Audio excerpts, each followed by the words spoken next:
Hola chicos y chicas de tercero, este video es para hablar sobre la matanza del 2 de octubre del 68. Vamos a primero ver quiénes estuvieron involucrados en esta situación. No solamente fueron estudiantes, no solamente fueron jóvenes inconformes o rebeldes, como mucha gente puede señalar, sino que fue un movimiento que reflejó el malestar de toda una sociedad.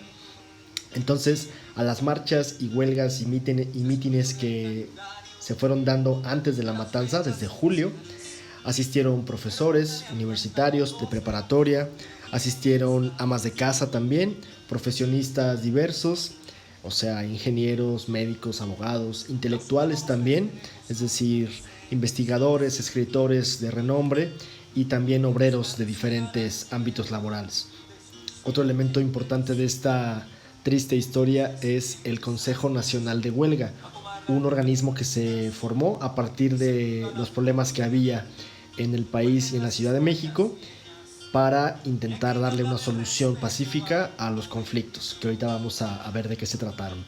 Y por supuesto, del lado del Estado está involucrado el presidente Gustavo Díaz Ordaz, el ejército y el batallón Olimpia, que fue un cuerpo de paramilitares que fueron los autores intelectuales de toda la confusión y que permitieron la matanza y la represión el 2 de octubre. Bueno, esta foto es de algunas semanas antes de la matanza. Como pueden ver, las marchas que se convocaban, las protestas, reunían a miles y miles de estudiantes y de la población civil en general. Uno de los antecedentes más importantes es un enfrentamiento a golpes que hubo entre estudiantes de una prepa de la UNAM y una prepa del Politécnico. Esto fue cierto, hubo un enfrentamiento el 22 de julio y los chicos empezaron pues a pelearse entre ellos. Esto fue el pretexto que tomó el Estado mexicano para intervenir las universidades y las preparatorias y para mandar soldados y tanques. Esta situación es muy compleja porque se supone que son espacios autónomos, es decir, no tiene injerencia ni la policía, ni el ejército, ni el Estado dentro de las universidades y las instalaciones. De ahí que hubiera protestas en contra de que existiera ocupación militar dentro de los espacios estudiantiles. Entonces, la inconformidad principal era esa, la presencia de militares en las escuelas. Vemos aquí en la foto a algunos académicos de la UNAM, se sabe que incluso el propio rector llegó a estar en las marchas de protesta. Y bueno, en la foto vemos al fondo la biblioteca central y toda esa gran cantidad de personas que están protestando. El edificio de la izquierda es parte de la Facultad de Filosofía y Letras en la que yo estudié. Y bueno, esos son algunos elementos de esta protesta antes de que fuera como tal la matanza. Como les comentaba, no fue solamente un movimiento estudiantil, sino también social, porque la gente estaba harta de la corrupción, estaba harta de la represión y la violencia en contra de cualquier manifestación de un pensamiento diferente, y por supuesto estaban hartos de que existiera esta falsa democracia en la que el PRI tenía ganando ya más de 30 años y no existía realmente ninguna fuerza política que se le pudiera oponer. Entonces la gente estaba cansada de este falso sistema democrático. Y otro elemento muy importante es que por primera vez en América Latina, un país de este lado del continente, del mundo, iba a ser el anfitrión de las Olimpiadas. Entonces le interesaba mucho al gobierno mexicano por cuestiones económicas, de diplomacia y también políticas, que no hubiera ningún tipo de manifestación, ni de huelga, ni de meeting, ni de nada de eso, para que de esa manera se sintiera como que nuestro país era un país lleno de paz y armonía. Entonces había mucha prensa internacional que estaba llegando a México desde antes y no quería el Estado que se dieran cuenta, los europeos sobre todo y los norteamericanos, de que México estaba reprimiendo a sus jóvenes y en general a los ciudadanos cuando buscaban expresar sus ideas. Aquí tenemos otra pancarta. Se asoció mucho el logo de las Olimpiadas con la violencia y con la represión, y en muchísimas marchas, aquí hasta había niños y niñas marchando, se empezaba a decir que era el año de la represión, no de las Olimpiadas, como lo quería anunciar el gobierno. Bueno, el Consejo Nacional de Huelga se forma por la organización de profesores universitarios y también de estudiantes universitarios para intentar dialogar con el gobierno y darles una serie de peticiones para poder tener un país más democrático y con más libertad de expresión, sobre todo por lo que dijimos de que el Estado había enviado militares a las universidades, lo cual no estaba permitido en un país que se jactara de ser democrático. Entonces, este Consejo Nacional de Huelga se forma principalmente por gente de la UNAM y el Politécnico, pero también se le van a sumar la Escuela Normal Superior, que es la más importante de formación de maestros, escuelas normales de todo el país. Se le suma también el Colegio de México, que es de los más prestigiosos hasta el día de hoy para investigación en ciencias sociales. La Universidad Autónoma de Chapingo, que es de las más combativas desde siempre, que de hecho aquí en San Cristóbal hay un campus. La Universidad Iberoamericana, que es de las también más prestigiosas del lado de las privadas, ¿no? Y que involucraba a mucha gente de la clase social económica alta. Y también incluso el Colegio La Salle de la Ciudad de México. La Universidad La Salle de la capital también se involucró en este Consejo Nacional de Huelga y estaba presente en las protestas, las marchas, las discusiones, etc. Entonces, el Consejo Nacional de Huelga estaba buscando una entrevista con el Estado y dialogar para resolver la situación, pero el Estado se negó una y otra vez a dialogar. Lo que ellos querían era que desaparecieran las protestas, pero evidentemente no desaparecieron. Así es de que continuaron las marchas, continuaron también los golpes, la represión, los heridos, etcétera, durante varias semanas, desde julio y hasta octubre. Bueno, ¿qué pedían los estudiantes? Mientras vemos aquí en la foto a unas universitarias de la Facultad de Ciencias marchando. Pedían en primer lugar libertad a presos políticos, es decir, aquellas personas que habían sido encarceladas sin juicio o encarceladas injustamente por pensar diferente, sobre todo por ser de un pensamiento marxista o estar en contra del gobierno y que estaban presos, que se les liberara. Número 2, que se quitara o que se derogara el artículo 145 del Código Penal, en el que se mencionaba que si la población se juntaba en la calle para algún tipo de protesta, la policía tenía el derecho de reprimirlos con violencia para disolver este tipo de marchas. Entonces, básicamente les daba permiso a los policías para golpear a las personas en la calle. Número 3, desaparecer el cuerpo de granaderos, que era una especie de escuadrón de grupo de policías especialmente dedicados a reprimir marchas y protestas.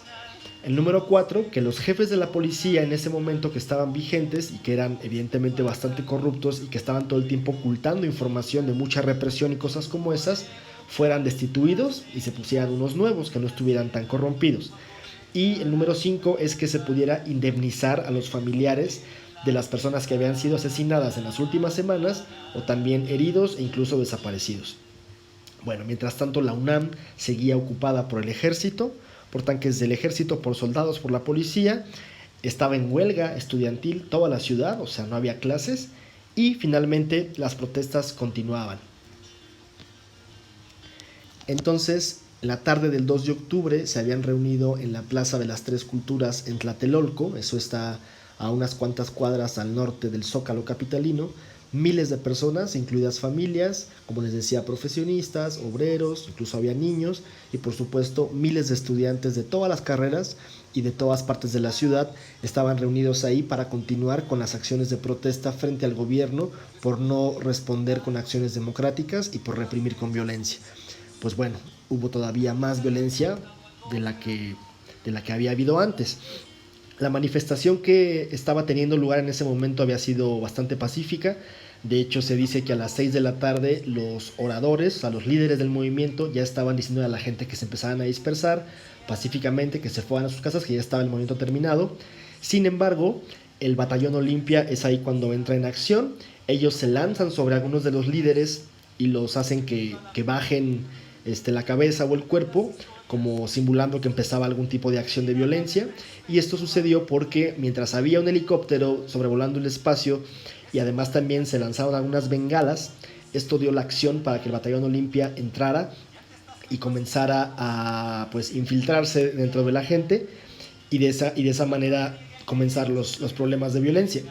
¿Qué fue lo que pasó? Que hubo francotiradores que estaban en los techos de los edificios y comenzaron a disparar a la población civil. Entonces estos disparan y los soldados, que supuestamente no sabían nada, Entre la confusión empiezan a disparar también contra otros estudiantes, contra otras personas, y se empieza a hacer una balacera en medio de la plaza. Los únicos armados eran los soldados, obviamente, y este batallón Olimpia, que eran pues infiltrados, vestidos de civiles, pero iban infiltrados e iban armados.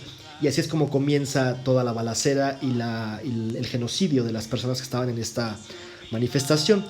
Una vez que cae la noche, la gente, algunos muertos ya, unos heridos, unos alcanzaron a huir, pero el ejército seguía buscando a los supuestos líderes revoltosos estudiantiles y se empezaron a meter a las casas de las personas que vivían ahí en Tlatelolco a buscar quién estaba escondiendo a los estudiantes, y a quien encontraban pues obviamente los golpeaban, por supuesto los desnudaban, fueran hombres o mujeres, y los lastimaban, los humillaban, cosas como esas. Toda una noche de violencia y de represión en este lugar de la Ciudad de México. Este batallón Olimpia se caracteriza por haber tenido un guante blanco en la mano, como se ve en la foto, y esto los distinguía entre sí, porque estaban vestidos como civiles, pero con este guante blanco. Entre ellos y el ejército sabían que su misión era desestabilizar, sembrar el caos y después dedicarse a cazar a los supuestos líderes revoltosos del movimiento. Aquí está una foto de Tlatelolco antes de la matanza. Vean la cantidad de gente que estaba reunida ahí. Y bueno, las consecuencias son en primer lugar pues la desconfianza que se le tiene al Estado hasta el día de hoy, porque al siguiente día el presidente dijo que habían sido 26 muertos, más de 1000 detenidos y solamente 100 heridos, cuando se sabe que, por versiones de periodistas, investigadores y también de testigos que estuvieron presentes en el movimiento, más bien fueron entre 350 y 500 muertos, todos ellos de población civil, y estaban desarmados, y obviamente pues muchísimos más heridos por granadas y por balazos, y también pues por golpes, macanazos y demás que empezaron a repartir estos policías del batallón Olimpia.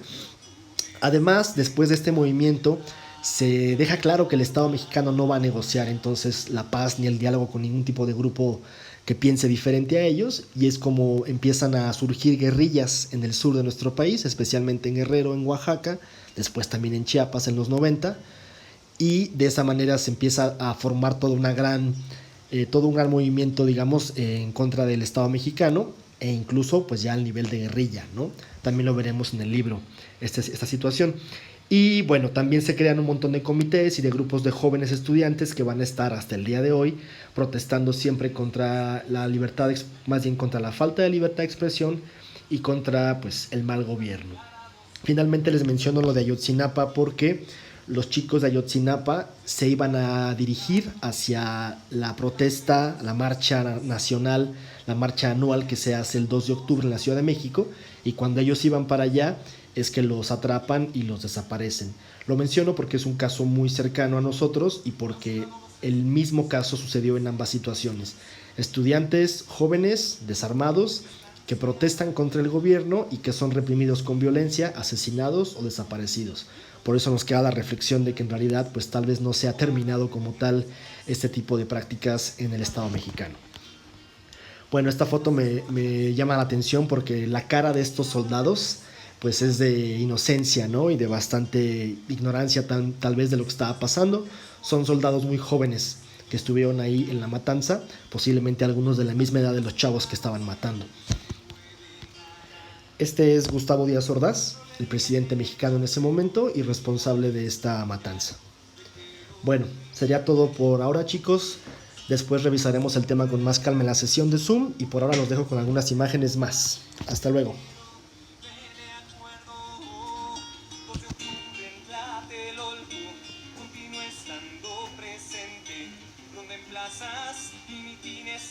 Pavoroso y contundente, porque es el día nacional que no se perdonó la vida. Por esto y por los que faltan 2 de octubre, no se olvida.